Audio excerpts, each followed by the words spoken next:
માતાજી મિત્રો. તો આ છે ભુજનું સુપ્રસિદ્ધ અને ભુજનું હૃદય એવું અમીરસર તળાવ. અને અત્યારે હું આવ્યો છું અમીરસર તળાવની પાર ઉપર. તો આખે આખું અમીરસર તળાવ છે અને આ મારી ફેવરિટ જગ્યા છે. આ તમે જે જગ્યા જોવો છો ને, સામે મામાદેવનું મંદિર છે, આમ અમીરસર તળાવ છે, આમ પાછળ પ્રાગ મહેલ છે અને આ મામાદેવનું વડ છે. તો આ મંદિરને પાવડીવાળા મામાદેવ તરીકે ભુજમાં બધા ઓળખે છે અને અમે પણ પાવડીવાળા મામાદેવ જ કહીએ છીએ. તો સામે મંદિર છે, જોઈ શકો છો તમે. અને એકદમ સુંદર જગ્યા છે અને શાંત જગ્યા છે. કાગડાઓ તમને ક્યાંય ભુજમાં જોવા નહીં મળે ને એટલા કાગડાઓ તમને અહીંયા જોવા મળશે. અને જો તમે ખાલી નજારો આનો. તળાવો વરસાદના લીધે ફૂલ છલોછલ ભરેલ છે.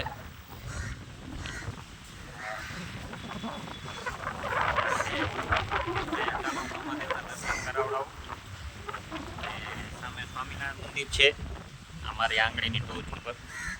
ભુજ સિટીનો નજારો છે.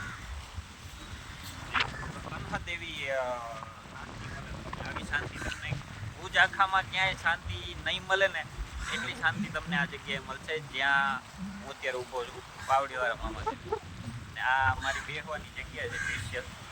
આના ઉપર બેસું છું અને મારા મિત્રો ઘણીવાર અમે આવ્યું તો અહીંયા બેસીએ છીએ.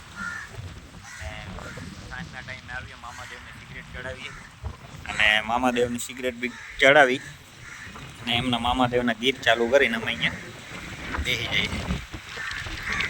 તો જુઓ, તમને બતાવું. આ છે મામાદેવ.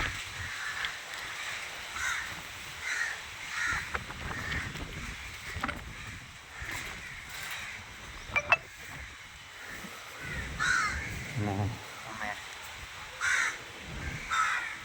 પાવડીવાળા મામાદેવ તરીકે પ્રસિદ્ધ છે અને બહુ જૂનું મંદિર છે, રાજા રજવાડા વખતનું.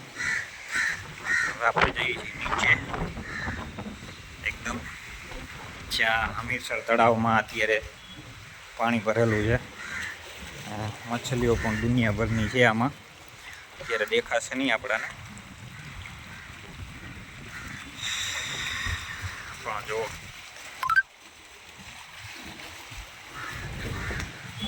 છે ને સુંદર જગ્યા. અહીંયાથી મામાના દર્શન કરી શકાય.